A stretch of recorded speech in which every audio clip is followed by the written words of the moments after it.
स्वागत है दोस्तों डिजिटल मैथ्स क्रांति में। आज हम आपके सामने लेके आए हैं अवकलनीयता या डिफरेंशियबिलिटी।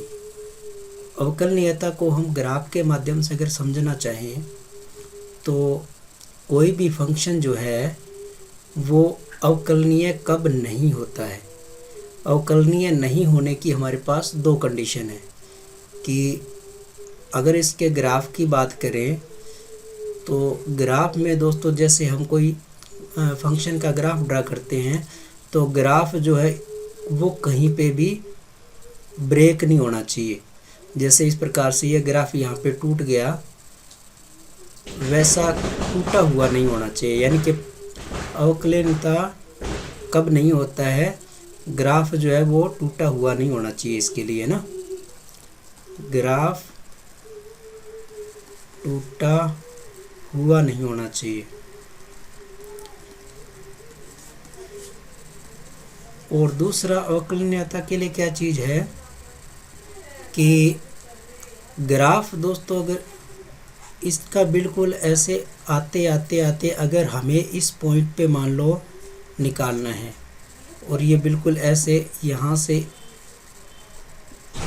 जैसे इस पॉइंट पे हमें निकालना है, बिल्कुल ये पॉइंट जो दे रखा है वहाँ पे बिल्कुल एकदम अपनी दिशा जो है वो नहीं बदलना चाहिए।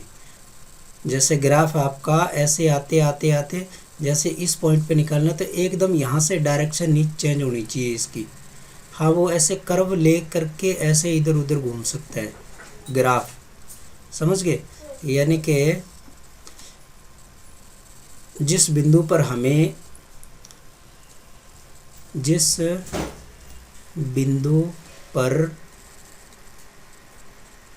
अवकलनीयता की जांच करनी है उस बिंदु पर जो आपका ग्राफ है या वक्र है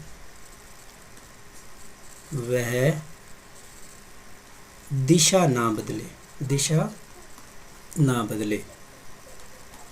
दिशा ना बदलने का यहाँ पे यही मतलब है कि ग्राफ बिल्कुल एकदम स्ट्रेट मुड़ना नहीं चाहिए। ठीक है, तो अब इन दोनों बातों को हम ध्यान में रख के अवकलनीयता को इस प्रकार से समझ सकते हैं कि किसी भी फंक्शन का जो ग्राफ है, पहली बात ब्रेक नहीं होना चाहिए। ब्रेक नहीं होगा और उस बिंदु पे एकदम स्ट्रेट दिशा नहीं चेंज कर रहा होगा, इसका मतलब उसकी अवकलनीयता जो है वो हम ज्ञात कर सकते हैं। ठीक है, यानी कि वो अवकलनीय होगा। अब इस बात को हम ग्राफ के माध्यम से और समझें कि अवकलनीय होगा तो अवकलनीयता का मतलब क्या होगा। अब जैसे ग्राफ के अंदर हम जो भी हमने ग्राफ खींचा, मान लो हमें इस बिंदु पे, ये मैंने एक यहाँ पॉइंट लगा दिया, इस पॉइंट पे हमें अवकलनीयता को जांच करना है। तो इस पॉइंट पे बिल्कुल एक ऐसी स्पर्श रेखा खींची जा सके। अवकलनीयता का यही मतलब है दोस्तों कि जिस बिंदु पे हमें अवकलनीयता जांच करनी है उस बिंदु पे अवकलन यानी कि एक स्पर्श रेखा खींची जा सकती है।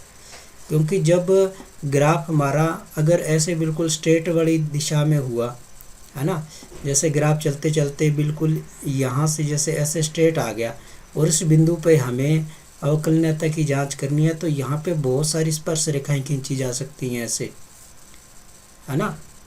तो इस कंडीशन में जो है वो अवकलनीय नहीं होगा।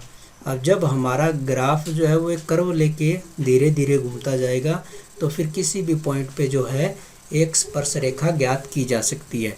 यानी कि जब एक स्पर्श रेखा हम ज्ञात कर सकते हैं इसका मतलब वह फंक्शन जो है उस पर्टिकुलर पॉइंट के ऊपर अवकलनीय होता है। ये तो हमने इसका अर्थ समझ लिया कि अवकलनीयता का अर्थ किस प्रकार से है। अब अगर हम अवकलनीयता को अपने गणितीय रूप के अंदर प्रूफ करके दिखाना हो तो कैसे करके दिखाएंगे, है ना।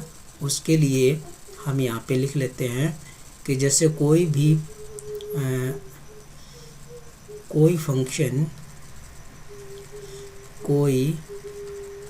फंक्शन या कोई फलन लिख लेते हैं, कोई फलन f(x) अपने प्रांत D के किसी बिंदु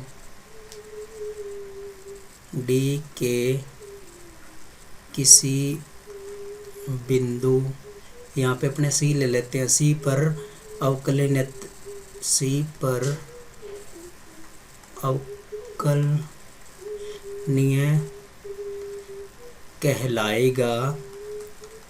कहलाएगा यदि limit x tends to c f(x minus fc upon x minus c परिमित रूप से विद्यमान हो। परिमित रूप से विद्यमान हो।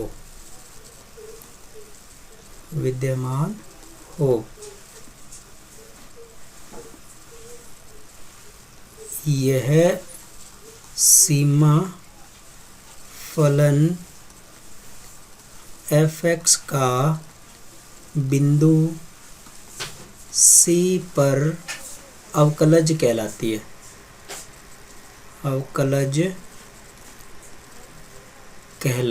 है।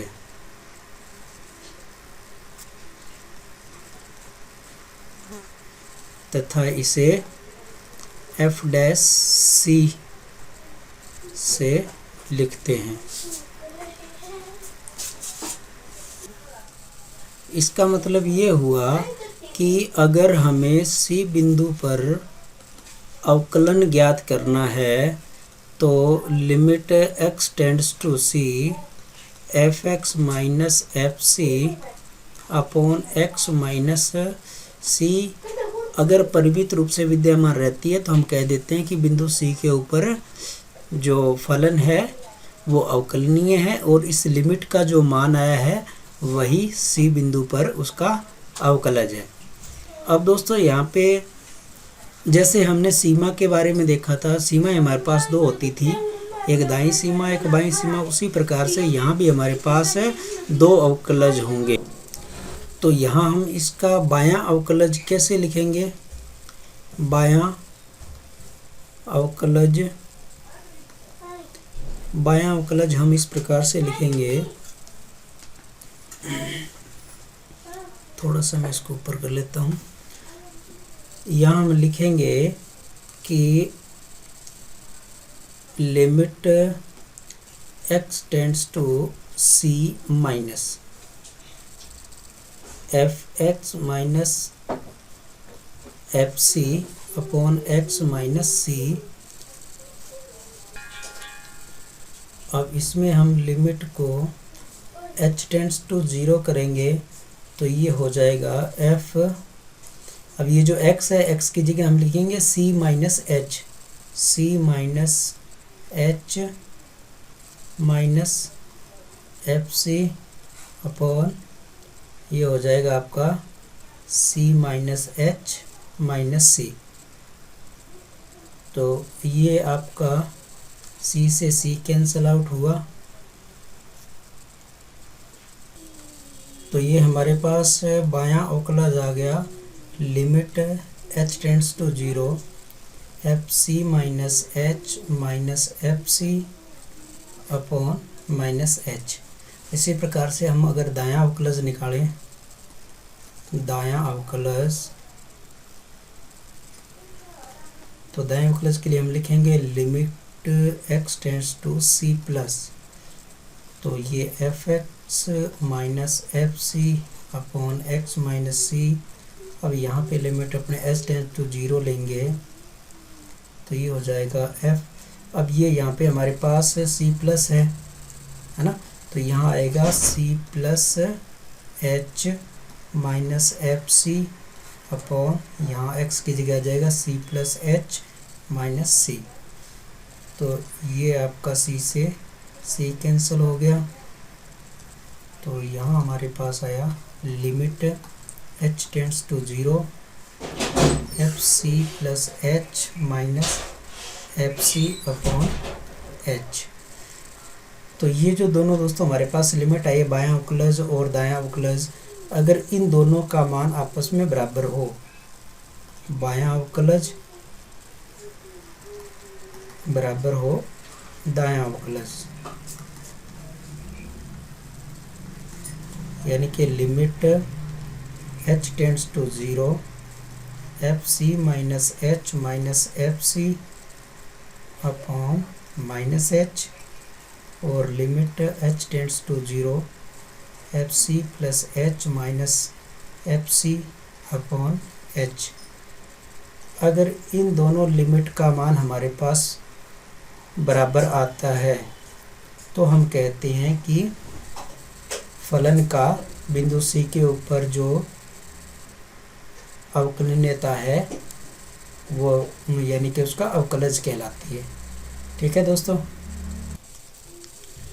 अब यहाँ बायां अवकलज और दायां अवकलज है, उसको शॉर्ट में हम किस प्रकार से लिखते हैं, शॉर्ट में लिखते हैं जैसे एफ डैश सी माइनस 0, और इधर दायां अवकलज को लिखते हैं एफ डैश सी प्लस 0।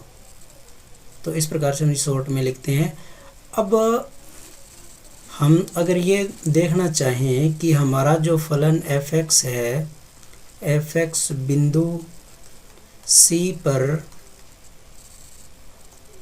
अवकलनीय कब नहीं होता है, सी पर अवकलनीय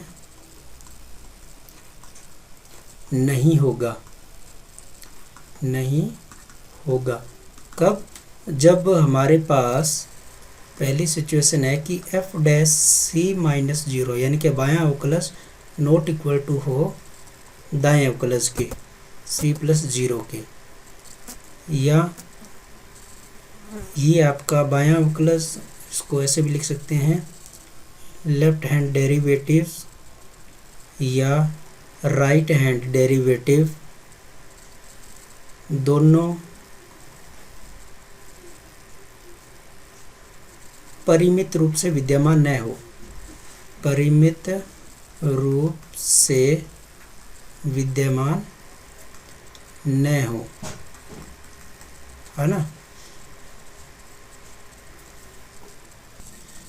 यहाँ पे दोस्तों ये जो वर्ड आया है परिमित रूप से, ये परिमित रूप से विद्यमान नहीं होने का मतलब, अगर इसको हम समझना चाहें तो एक एग्जांपल के द्वारा समझ सकते हैं कि जैसे अगर मैं यहाँ पे एक एग्जांपल लूँ कि जैसे मेरे पास कोई फंक्शन है F x, x sign 1/x, और मुझे x बराबर 0 पर इसकी अवकलनीयता को जांच करनी है, अवकलनीयता की मुझे जांच करनी है। ठीक है, तो मैं इसका अब यहाँ पे मान निकाल लेता हूँ ना। तो limit x tends to 0 f x minus f0 upon x minus 0, ये मैंने कौन सा मान लिखा है, जो हमने शुरुआत के अंदर परिभाषा लिखते समय लिखा था ना। ये आप यहाँ देख सकते हो, ये आप देख रहे हो लिमिट, ये बड़ी चीज़, limit x tends to c F x minus F C upon x minus C. यहाँ पे c की जगह क्या है, हमारा पॉइंट 0 है, तो मैं लिख रहा हूँ limit x tends to 0 f x minus f0 upon x minus 0। हालांकि हम सवाल करते समय इस चीज़ को यूज़ नहीं करेंगे, हम डायरेक्ट बाईं लिमिट और दाईं लिमिट जो है वो निकालेंगे। तो अभी मैं एक बार इसके अंदर ही डायरेक्ट निकाल के आपको देखता हूँ कि इसकी सीमा जो है वो विद्यमान है या नहीं है। तो यहाँ पे हम मान लिखेंगे, तो ये एफ एक्स हमारा आ जाएगा एक्स साइन, इधर लिमिट x टेंड्स टू 0 चली रही है अपनी, 1/x माइनस f0 का मतलब मान रखेंगे तो 0 साइन 1/0 अपॉन x माइनस 0। तो limit x tends to 0 x sine 1/x minus 0, और ये x, ये 0 आपका ख़त्म ही हो जाएगा, तो इसका कोई रोल ही नहीं है। यहाँ ये आपका x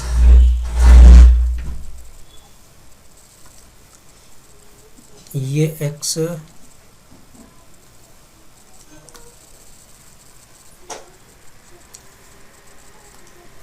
ये x इस x से कैंसिल आउट हुआ, तो हमारे पास ये बचा limit x tends to 0 sine 1/x। अगर इसमें हम लिमिट रखते हैं तो हमें क्या मिलता है, साइन 1/0, यानी कि मिला साइन इन्फिनिट।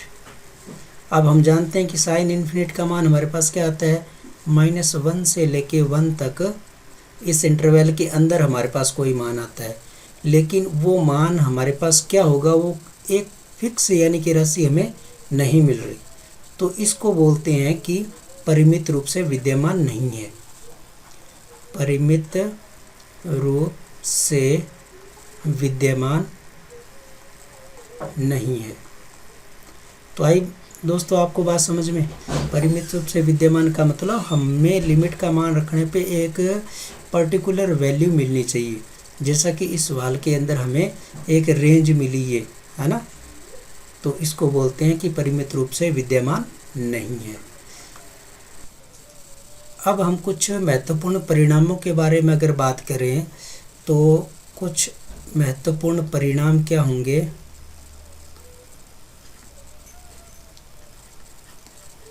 महत्वपूर्ण परिणाम हमारे पास ये आएंगे कि कोई भी फंक्शन जो है, कोई भी फंक्शन सतत है वही अवकलनीय हो सकता है। मतलब कोई भी फलन अगर आपका अवकलनीय है तो सतत होना उसके लिए ज़रूरी है। सतत हम जानते हैं कि ग्राफ जो है उसका कंटिन्यूअस होना चाहिए, यानी कि अवकलनीय, सारे के सारे अवकलनीय फलन जो हैं वो सतत तो होते ही हैं, ठीक है। लेकिन ऐसा ज़रूरी नहीं है कि सारे जो सतत फलन हैं वो अवकलनीय हो, है ना। यानी कि जो आपका अवकलनीय फलन है, अवकलनीय, जो इसको मैं लिख दूं, अवकलनीय फलन जो होते हैं वो सारे के सारे सतत तो ज़रूर होते हैं। क्या होते हैं? सतत होते हैं, ठीक है। लेकिन अगर इसका उल्टा करें कि सारे सतत फलन अवकलनीय फलन नहीं होते। समझ गए दोस्तों? तो अब हम इन्हीं बातों को ध्यान में रखते हुए आगे क्वेश्चन करेंगे। लेकिन क्वेश्चन में हमारे सामने एक और चीज़ आने वाली है, मापांक फलन। उसको भी हम थोड़ा सा देख लेते हैं कि मापांक फलन अगर कोई हमें दिया हुआ हो तो उसको हम रीडिफाइन कैसे करते हैं, है ना। तो हमें कुछ मापांक फलन मिलेंगे। तो पहले मैं यहाँ थोड़ी जगह बना लूँ। मापांक फलन आप जानते हो दोस्तों कि इस प्रकार से होते हैं, जैसे ये इस प्रकार से, ये हमने मोड x लिख दिया। अब इस मोड x का मतलब क्या है दोस्तों कि इसके अंदर हम कोई भी इनपुट अगर डालें तो ये वैल्यू हमें पॉजिटिव ही देता है। लेकिन इसको हम अगर रीडिफाइन करें तो इस प्रकार से रीडिफाइन करते हैं कि जैसे अब x बराबर, इस मोड के अंदर जो मान रख रखा है उसको हम 0 के बराबर रखते हैं, तो x बराबर 0 आ रहा है, यानी कि x बराबर 0 वाली पोजीशन पे ये जो मोड x का ग्राफ है वो, इसकी जो डायरेक्शन है वो चेंज होगी, यानी कि इसके टूटने की संभावना कहाँ है, x बराबर 0 पर है ना। तो 0 पे हम चेक करते हैं कि x इक्वल टू, एक तो 0 कंडीशन बनेगी और x एक नॉट इक्वल टू 0 की कंडीशन बनेगी, ठीक है। तो जब x का मान 0 नहीं है ना, या यूँ मान सकते हो कि x का मान, एक आप दो कंडीशन ऐसे ले लो, x लेस देन 0 और x greater than equal to 0, ये सही रहेगा।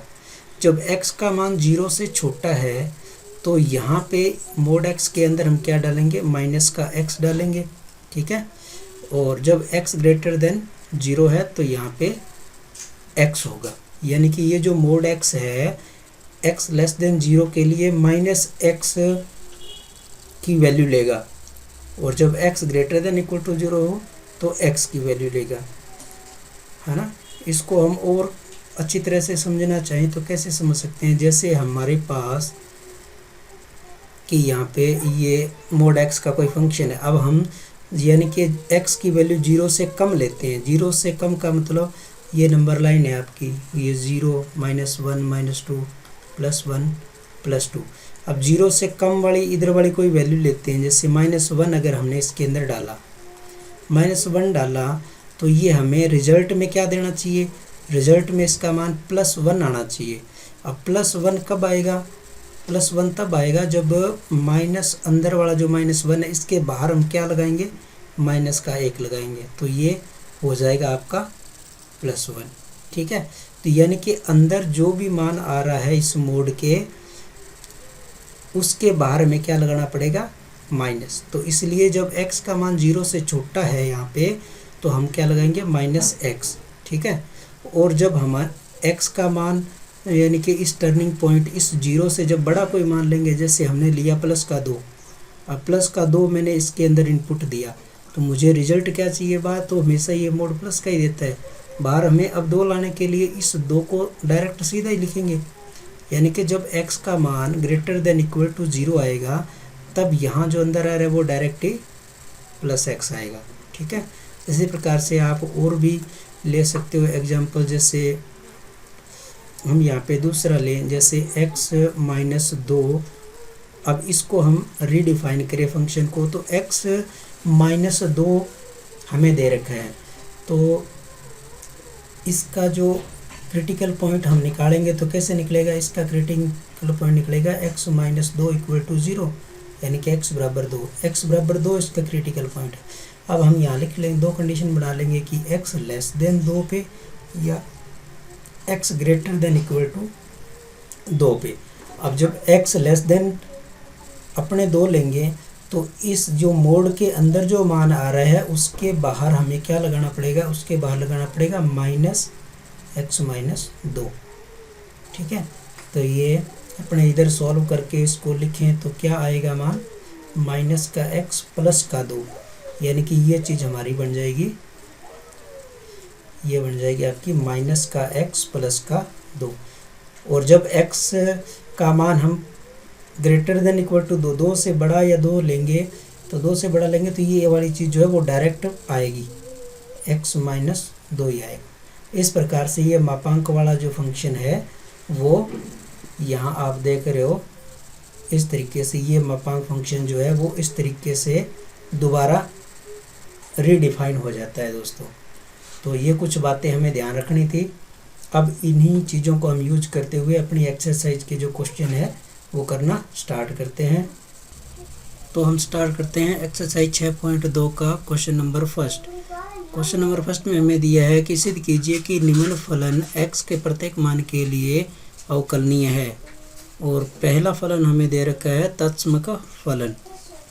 तत्समक फलन आप जानते हो दोस्तों क्या होता है, f(x) = x। ये हमारे पास तत्समक फलन होता है। तो तत्समक फलन का मेन बात यही होती है कि इसके अंदर जो भी इनपुट डालो वही आउटपुट के रूप में आपको मिलता है। जैसे यहाँ पे हमने x इनपुट डाला तो रिज़ल्ट में हमें x ही मिलता है। अब हमें इसकी अवकलनीयता प्रूफ करके दिखानी है कि ये फलन जो है वो अवकलनीय है। तो हम ले लेते हैं कि f(x) के प्रत्येक बिंदु, वो बिंदु हमने यहाँ पे C मान लिया है ना, C पर इसकी जांच करते हैं। ठीक है, तो बायां अवकलज हम लिखते हैं f'(c - 0) limit h tends to 0 fc - h fc upon -h। यहाँ पे हम लिमिट के अंदर फंक्शन की वैल्यू रख देते हैं। अब यहाँ पहला फंक्शन है fc - h, यानी कि fc - h का इनपुट हम देंगे x की जगह, तो आउटपुट में हमें क्या मिलने वाला है, c - h ही मिलेगा। और एफ सी का मतलब सी का इनपुट आपको दिया तो रिजल्ट में सी ही आएगा, तो यहाँ पे हमारे पास सी मिल जाएगा। ठीक है, और ये आ गया एक्स की जगह वापस सी माइनस एच और माइनस सी। तो इसको हम आगे और सॉल्व करें तो limit h tends to 0 C minus H minus C और C minus H minus C. तो आप यहाँ देख रहे हो कि सी से ये सी कैंसिल हो गया और इससे ये कैंसिल हो गया, तो हमारे पास क्या बचा, limit h tends to 0 minus h upon minus h. ये h भी कैंसिल हो गई, तो हमारे पास रिजल्ट में आया 1। ठीक है, लिमिट h टेंड्स टू 0 और 1 में अब h टेंड्स टू 0 का कोई फ़र्क नहीं पड़ता है, क्योंकि यहाँ से h जो है वो गायब हो गया है, तो इसका मान हमें 1 मिल गया। इसी प्रकार से हम अब दायां अवकलज निकालते हैं। तो दायां अवकलज के लिए हम लिखेंगे f dash c plus 0 limit h tends to 0 function c plus h लिखेंगे minus F C upon h। यहाँ पे फंक्शन की वैल्यू रख देंगे, c प्लस h इनपुट देंगे तो हमें यहाँ पे c प्लस h ही मिलेगा, यहाँ आपका c मिलेगा और upon c plus h minus c। तो यहाँ हमने देखा कि ये c से कैंसिल हो गया, तो वापस हमारे पास limit h tends to 0 h upon h, ये h भी कैंसिल हो गई, तो हमारे पास वापस क्या बचा, लिमिट h टेंड्स टू 0 1 और ये भी मान हमारे पास है 1। तो यहाँ हमने दोस्तों देखा कि f dash c minus 0 equal to f dash c plus 0, यानी कि बायां अवकलज और दायां अवकलज का मान हमें परिमित रूप से क्या मिला, 1 मिला। इसका मतलब ये है कि दिया गया तत्सम फलन जो है वो अवकलनीय है। हम लिख देंगे अतः f(x) प्रत्येक बिंदु C के लिए अवकलनीय है, और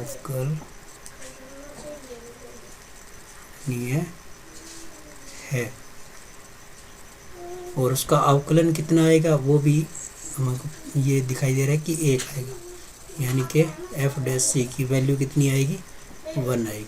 ठीक है, तो ये हमारा पहला क्वेश्चन हो गया। इसी प्रकार से अब नेक्स्ट क्वेश्चन हमें क्या दिया है, अचर फलन f(x) बराबर c, जहाँ पे c क्या है, अचर है। तो यहाँ लिख लेते हैं अचर फलन आपको दे रखा है f(x) इक्वल टू c, जहाँ c जो है वो अचर है। तो अब यहाँ हम लेते हैं फंक्शन f(x) के प्रत्येक बिंदु, अब यहाँ c नहीं लेंगे, c क्योंकि क्वेश्चन के अंदर हमें दे रखा है, तो यहाँ आप a ले सकते हो, a के लिए हम जांच कर लेंगे। तो बायां अवकलज निकाल लेते हैं, बायां अवकलज जाएगा f dash a minus 0 limit h tends to 0 f a minus h minus f a upon minus h। और फंक्शन की वैल्यू हमारे पास क्या आएगी कि हम f के अंदर जब a माइनस h इनपुट देंगे तो रिजल्ट हमें क्या मिलने वाला है, c ही मिलने वाला है ना। तो यहाँ पे हमें मिलेगा c माइनस एफ ए, जब a का इनपुट देंगे तो भी, यानी कि अचर फलन क्या होता है दोस्तों, इसके अंदर इनपुट आप कुछ भी अवेलेबल मतलब पुट करो, आपको रिजल्ट में जो है वो c ही मिलने वाला है। तो ये यहाँ हो गया माइनस h, तो ये हो गया आपका लिमिट h टेंड्स टू 0, ये हो गया 0 बटा माइनस h। अब यहाँ थोड़ा सा दोस्तों ध्यान रखने वाली बात है कि इसका जो मान होगा वो इस तरीके से 0 इंटू 1/h, यानी कि इस 1/h को जब 0 से मल्टीप्लाई करेंगे तो रिजल्ट ये क्या है, हमारी लिमिट पूरी 0 हो जाती है। आंसर क्या मिलेगा, हमें 0 मिलेगा। लेकिन यहाँ गलती होने की संभावना क्या है, कुछ बच्चे क्या कर देते हैं, जैसे लिमिट h टेंड टू 0 0/0, ये यानी कि h की जगह यहाँ पे 0 पुट कर देते हैं और फिर ये 0/0 यानी कि अनिर्धारय रूप बना देते हैं। ये गलत है दोस्तों, हमें ऐसा नहीं करना है। इसका रीज़न है कि रीज़न क्या है कि आप जब लिमिट के अंदर 0 पहले आ चुका है तो वो 0 क्या करेगा, अंदर जो भी आपका मान है उस सारे को क्या 0 बना देगा। ये जो 0 होता है वो 0 h का मान जो है वो 0 के इक्वल नहीं होता है, क्योंकि ये टेंस करता है 0 की तरफ, है ना। तो हमें h को 0 लिमिट से रखना नहीं है, क्योंकि अंदर लिमिट के अंदर का जो मान है वो ऑलरेडी पहले 0 से मल्टीप्लाई होकर के 0 आ चुका है। तो हमें इसका मान क्या करना है, 0 लिखना है यहाँ पे। तो ये हमारी बायां अवकलज हो गया। अब हम लिखते हैं दायां अवकलज। दायां अवकलज ये लिखेंगे a+0 limit h tends to 0 fa+h minus fa/h। तो यहाँ पे h टेंड्स टू 0, अब a+h का इनपुट देंगे तो भी ये c ही देगा रिजल्ट, यहाँ भी c ही देगा। तो ये वापस आपका h टेंड टू 0 0/h बनने वाला है, जो कि हमें 0 ही देगा। ठीक है, तो यहाँ हमने देखा कि बायां अवकलज और दायां अवकलज दोनों का मान हमें क्या मिला, 0 मिला, है ना। तो ये जो फलन है वो अवकलनीय प्रूफ हो जाता है। और f' का मान अगर हम देखें कितना आएगा, तो वो आएगा हमारे पास 0, यानी कि किसी भी अचर फलन का अगर हम डेरिवेटिव निकालें तो वो उसका डेरिवेटिव क्या होता है, 0 होता है। नेक्स्ट क्वेश्चन अगर देखें तो क्वेश्चन को मैं नीचे ही ले लेता हूँ।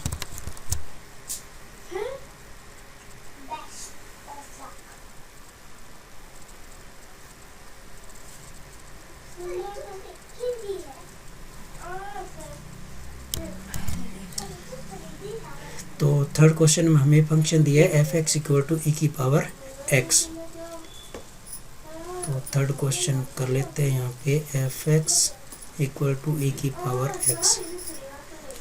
अब f(x) के प्रत्येक बिंदु हम कोई भी ले लेते हैं, c पर जांच करेंगे तो लिखते हैं बायां अवकलज लिख ले पहले f' c-0 limit h tends to 0 fc-h minus fc/-h।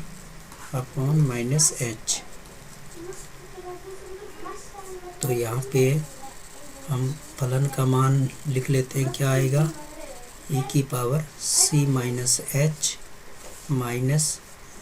e⁻c/-h। ये आ गया बाहर, इधर लिमिट h टेंड्स टू 0 चली रही है, लिमिट h टेंड्स टू 0। अब यहाँ से हम e⁻c को कॉमन अगर ले लें, e⁻c को, तो अंदर बचेगा e⁻-h/-h।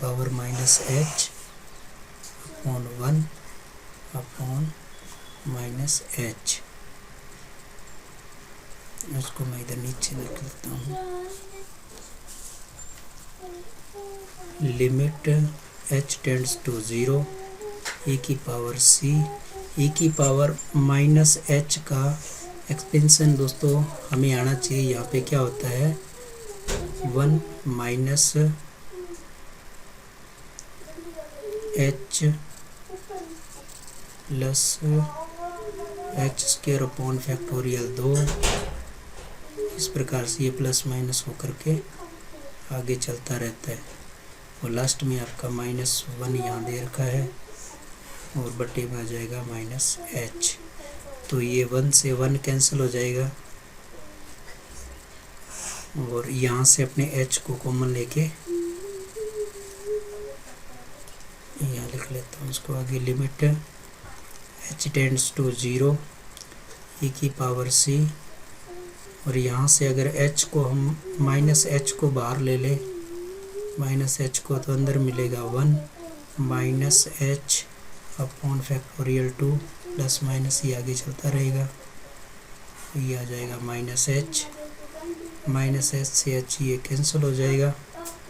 और अगर हम यहाँ पे अब लिमिट रखें अपनी h टेंड्स टू 0, ये एक बार चलो इसको यहाँ लिख लें, e⁻c 1 -h अपॉन फैक्टोरियल 2, आगे ये h के टर्म्स होंगे।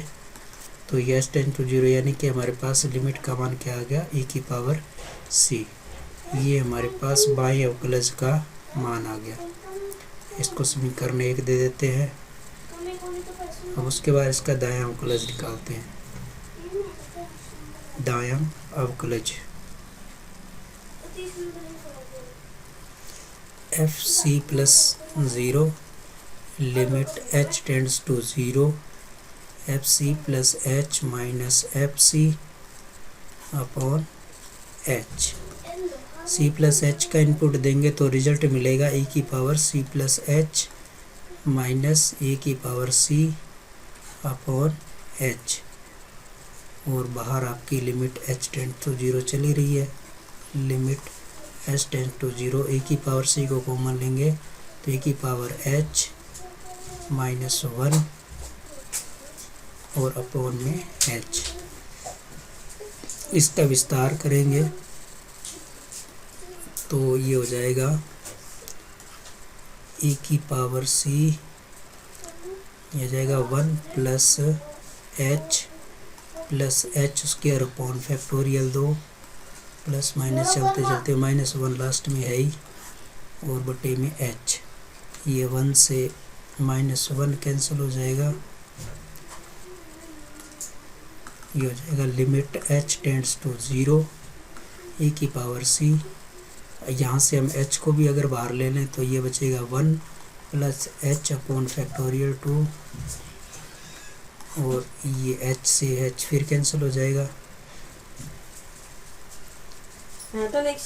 इसको हम नीचे लिखेंगे limit h tends to 0 e⁻c 1 plus h upon factorial 2 और ये आगे इसके h के और टर्म आ जाएंगे। जब लिमिट का मान इसमें रखेंगे तो हमें यहाँ क्या मिलने वाला है, e⁻c, यानी कि इसका जो राइट डेरिवेटिव है वो भी c प्लस 0 भी हमें क्या मिला, e⁻c मिला। तो इक्वेशन फर्स्ट व सेकंड से हम क्या कह सकते हैं कि left derivative c minus 0 equal to right derivative c plus 0 और उसका मान कितना है, e⁻c। तो देखा दोस्तों, ये हमने प्रूव कर दिया कि जो फंक्शन है वो प्रत्येक बिंदु c के लिए क्या है, अवकलनीय है। ठीक है। नेक्स्ट फोर्थ पार्ट अगर हम इसका देखें तो फोर्थ पार्ट में हमें दिया है फलन f(x) बराबर sin x। ये फोर्थ पार्ट दिया है f(x) बराबर sin x। तो यहाँ हम ले लेते हैं कोई भी पॉइंट f(x) के प्रत्येक बिंदु C पर हम जांच करेंगे। तो बायां अवकलज लिख लें, इसका बायां अवकलज f' c minus 0 limit h tends to 0। यहाँ हम दोस्तों देख रहे हैं कि बस हमें लिखने का थोड़ा तरीका आना चाहिए, बाकी क्वेश्चन कोई इतना ज़्यादा मुश्किल नहीं है ना। f(c minus h minus f(c) upon minus h, बस ये हमने लिमिट लिख दी। अब लिमिट के अंदर फंक्शन जो भी दे रखा है उसके अकॉर्डिंग यहाँ पे हमारे पास इसका आउटपुट आ जाएगा। Limit h tend to 0। Function हमें c माइनस एच का इनपुट देंगे तो क्या रिजल्ट मिलेगा, साइन का फंक्शन है तो साइन आएगा। अब x की जगह हम क्या लिख देंगे, c माइनस एच, और जब एफ सी तो आएगा sign C upon minus H. अब यहाँ पे हमें दोस्तों साइन सी माइनस साइन डी, साइन सी माइनस साइन डी का जो फार्मूला है वो हमें आना चाहिए। ठीक है, तो मैं एक बार उस फार्मूले को यहाँ पे लिख लेता हूँ। फार्मूला कैसे होता है, साइन सी माइनस साइन डी वो होता है 2 कोस सी प्लस डी बटा 2 और साइन सी माइनस डी बटा 2। ये फार्मूला होता है दोस्तों ना। आपने इसको सी और डी में याद कर रखा है तो सी डी में लिख सकते हो, एक्स वाई में याद कर रखा है तो एक्स वाई में लिख सकते हो। ये हम किसी में भी लिख सकते हैं, बस हमें याद होना चाहिए। अब उस फार्मूले के हिसाब से इसकी लिमिट को यहाँ रखें तो limit h tends to 0 sine C minus sine d का मतलब क्या हुआ, 2 कोस सी प्लस डी, यानी कि ये वाला जो आप ये देख रहे हो, ये आपकी c की वैल्यू हुई और ये आपकी d की वैल्यू हुई। तो एक बार क्या हो गया c प्लस डी, यानी कि ये दोनों जुड़ेंगे तो यहाँ आएगा c माइनस एच और प्लस c बटा 2। फिर आएगा साइन c माइनस डी, यानी कि c माइनस एच और फिर माइनस डी का मतलब c बटा 2, और बटे में आपका ये माइनस h जो है वो चल ही रहा है। लिमिट h टेंड्स टू 0 2 कोस, अब यहाँ पे c और c तो हो गया 2c माइनस h और बटे में 2, और इधर आ गया आपका साइन, ये c से तो c कैंसिल आउट हो गया, c से c कैंसिल आउट हो गया, माइनस h बटा 2 आ गया। तो यहाँ लिख देते हैं माइनस का h बटा 2 और बटे में आ रहा है आपका माइनस का h। थोड़ा सा मैं इसको ऊपर कर लूँ, इसको रिमूव कर दूँ। तो ये हो जाएगा अब limit h tends to 0 2 cos 2c minus h बटा 2, और ये हो गया। इसको मैं थोड़ा सा अलग अलग तोड़ के अगर लिख लूँ, या एक बार चलो ऐसे चलने देते हैं, लिमिट माइनस h बटा 2। अब दोस्तों हमें एक चीज़ यहाँ पे ध्यान होनी चाहिए, हम जानते हैं लिमिट के अंदर जब h टेंड टू 0 हो या थीटा 0 हो तो साइन थीटा बाई थीटा की जो लिमिट होती है वो 1 आती है। अब इस चीज़ को हमें ध्यान में रखना है। तो यहाँ पे हमारे पास sine h by minus h by 2 है, तो हमें यहाँ पे इसको ऐसे ही बनाने की कोशिश करनी है। यहाँ पे माइनस h तो अपने पास है ही। अब ये जो 2 आप देख रहे हो, ये जो 2 यहाँ पड़ा है, ये 2, इस 2 को हम नीचे ले आएंगे h के बटे के रूप में। ठीक है, तो मैं लिख देता हूँ, ये जो आपका हुआ माइनस का ये 2 हटा दिया और ये 2 आ गया आपका यहाँ पे। इसको मैंने यहाँ से ले आया क्योंकि साइन थीटा बाई थीटा की लिमिट में बनाना चाह रहा हूँ, है ना। तो ये हो जाएगा limit h tends to 0 cos 2c minus h by 2। एक लिमिट ये कर दी और इसको दूसरी लिमिट को ऐसे आप इधर साइन थीटा के साथ लगा लूँ, तो साइन माइनस h बाई 2 और माइनस h बाई 2। ये लिमिट जो है साइन वाली वो तो आपको 1 वैल्यू दे देगी, है ना। और इसका मान हमें क्या मिल जाएगा, ये लिमिट रखेंगे तो ये आ जाएगा कोस 2c माइनस, यानी कि लिमिट ये 0 होगी बटा 2, और इसका मान हमारे पास 1 आ गया। तो ये कुल मिला के हमारे पास क्या आया, कोस 2c अपॉन 2, यानी कि 2 से फिर 2 कैंसिल हो गया, तो हमें आंसर मिला कोस सी। तो इस प्रकार से हमारी जो बायां अवकलज था एफ डैश सी माइनस 0, बायां अवकलज का मान हमें कितना मिल गया, कोस सी मिल गया। इसी प्रकार से हम इसका दायां अवकलज निकाल लेंगे C plus 0, limit H tends to 0 F C plus H minus F C upon H. यहाँ पे मान रखेंगे तो हमें वापस वही मिलेगा, sine C plus H minus sine C upon H. यहाँ पे वही फार्मूला वापस लग जाएगा। तो ये आएगा हमारे पास लिमिट बाहर इधर चली रही है दोस्तों, लिमिट को लिखना ज़रूरी है, इसको भूलना नहीं है। 2 कोस सी प्लस डी बटा 2, यानी कि ये हो जाएगा आपका C plus H plus C बटा 2 और साइन सी minus D, C plus H minus C बटा 2। तो यहाँ से तो ये सी माइनस वाला इसके साथ कैंसिल हो जाएगा और बटे में आपके एच चल रहा है। तो ये हो गया limit h tends to 0 2 cos 2c plus h बटा 2 और यहाँ साइन h बटा 2। यहाँ भी सेम वैसे ही होगा दोस्तों और बटे में h आपका चल ही रहा है।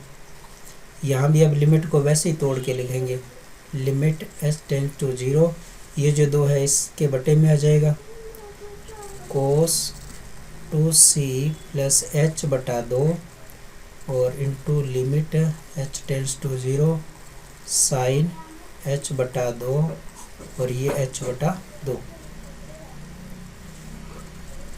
तो वापस यहाँ पे लिमिट का जब मान रखेंगे तो ये मिलेगा कोस 2c प्लस 0 बटा 2 और इसका जो मान है साइन वाली लिमिट का मान तो हम जानते हैं, इसका मान हमें क्या मिलने वाला है, 1 मिलने वाला है।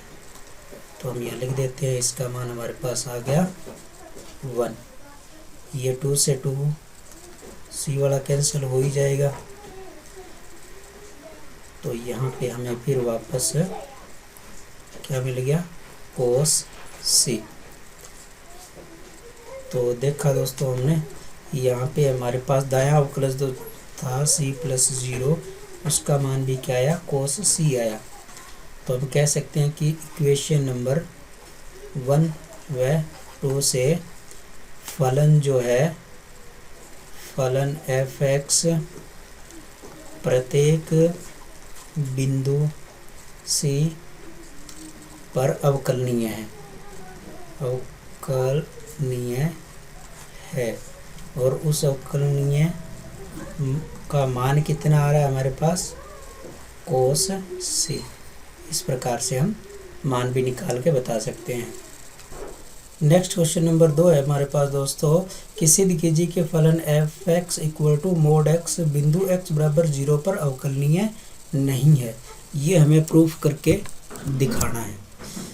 तो इसको हम क्वेश्चन को नीचे ले जाते हैं।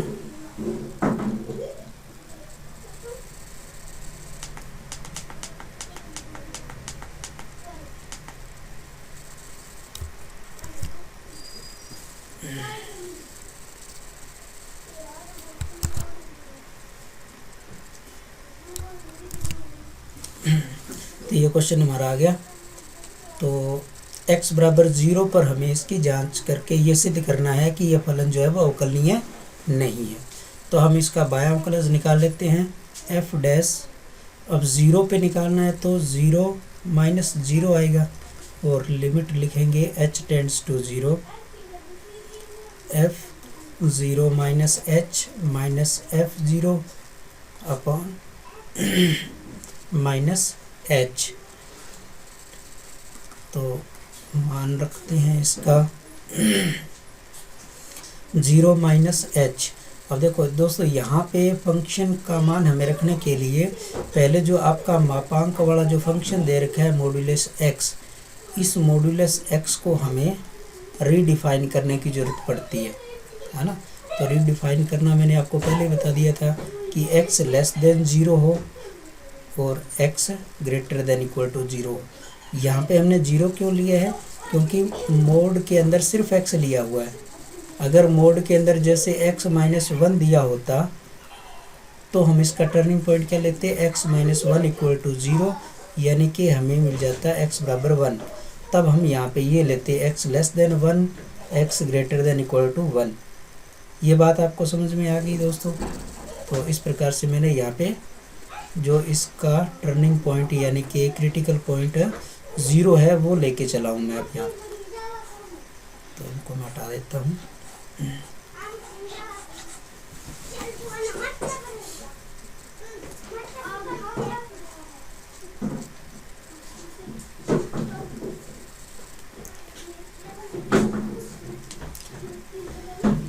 अब देखो x less than equal to 0, तो x का इनपुट क्या आएगा, यहाँ पे इनपुट हमारे पास आएगा माइनस का x, और ग्रेटर देन इक्वल टू 0 के लिए x आएगा, है ना। तो अब हम क्या करें, 0 माइनस h कर रहे हैं, यानी कि उसमें से कुछ क्या है h कम कर रहे हैं, तो यहाँ पे हमें मिलेगा माइनस का, जो भी इनपुट दे रहे हैं वो इनपुट आपका माइनस का मिलेगा ना, यानी कि माइनस का हमें मिलेगा 0 माइनस h। और f0 पे क्या मिलेगा, 0 पे हमें जो डाल रहे हैं इनपुट वही x के रूप में मिलेगा, यानी कि अगर हम यहाँ पे 0 डालेंगे तो 0 ही मिलेगा, और बटे में आ गया माइनस का h। तो इसको हमने और सॉल्व करके लिखा तो ये हो गया आपका प्लस का h, और माइनस 0 का 0 तो कुछ नहीं है, -1। अब ये h से h कैंसिल आउट हुआ तो हमें यहाँ पे मिला माइनस का limit h tends to 0 minus का 1, यानी कि -1 हमारा आया बायां अवकलज। अब हम इसी प्रकार से निकालेंगे दायां अवकलज निकालेंगे, वो आएगा f डैश 0 प्लस 0। तो लिमिट लिखेंगे h tends to 0 f0 plus h minus f0 upon h। अब देखो 0 में h कुछ प्लस हो रहा है, इसका मतलब हमारा जो है जो मोड x का जो मान आने वाला है वो कहाँ से आएगा, वो नीचे वाले से आएगा ना, यानी कि हमें ये तो ऊपर नीचे हो रहा है, मैं आपको यहाँ से आएगा, ये देखो x जी प्लस 0 कर रहे हैं, यानी कि कुछ बढ़ रहा है मान, तो इस लिमिट से आएगा ये मान मिलेगा, है ना। x जब इसमें जो इनपुट देंगे वही इनपुट आएगा पॉजिटिव के रूप में, इस चीज़ को हमें ध्यान रखनी है। तो चलते हैं अपने नीचे क्वेश्चन की तरफ, ये आ गया। अब 0 प्लस h डाल रहे हैं तो इनपुट हमें क्या मिलने वाला है, ये जो डाला वही सेम पॉजिटिव वही मिलेगा, 0 प्लस h ही आउटपुट मिलेगा। और f0 में 0 तो वही इनपुट मिलेगा इसमें भी, क्योंकि कम नहीं हो रहा, बटा h। तो ये हो गया limit h tends to 0 h upon h। ये h से h फिर कैंसिल आउट हुआ, तो यहाँ पे हमें क्या मिला, लिमिट लिखेंगे लिमिट h टेंड्स टू 0 यानी कि 1। अब 1 का लिमिट पे कोई फ़र्क नहीं पड़ता, क्योंकि 1 h तो यहाँ ख़त्म ही हो गया। तो ये हमारा जो है इक्वेशन नंबर 2 आ गई। पहले वाली इक्वेशन नंबर 1 में भी एक ही आया था, तो हमने यहाँ देखा पहले वाली में क्या आया था, 1 आया था कि माइनस आया था।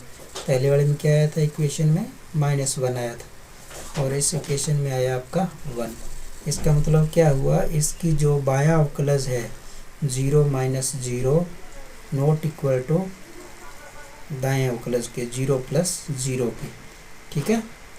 तो इससे प्रूफ हो गया कि जो फंक्शन है, फंक्शन आपका जो f(x) है वह x इक्वल टू 0 पर अवकलनीय नहीं है, अवकलनीय नहीं है। तो देखा दोस्तों कितनी आसानी से हमने इसके क्वेश्चनों को सॉल्व कर दिया। इसी प्रकार से इसके और भी आगे क्वेश्चन आप कर सकते हो। वीडियो काफ़ी लंबा हो गया है, तो मैं चाह रहा हूँ कि इसके आगे वाले जो क्वेश्चन है वो इस नेक्स्ट वीडियो में आपको बना के दूं। आप अगर उनको कर पाओ तो अपने आप भी करने की कोशिश करना। धन्यवाद दोस्तों। और आप लोगों ने अगर अभी तक मेरे इस चैनल को सब्सक्राइब नहीं किया है तो प्लीज़ आप चैनल को सब्सक्राइब करें, अपने दोस्तों के साथ शेयर करें, ताकि इसी प्रकार की वीडियो मैं आपके सामने लाता रहूं। धन्यवाद दोस्तों। जय हिंद।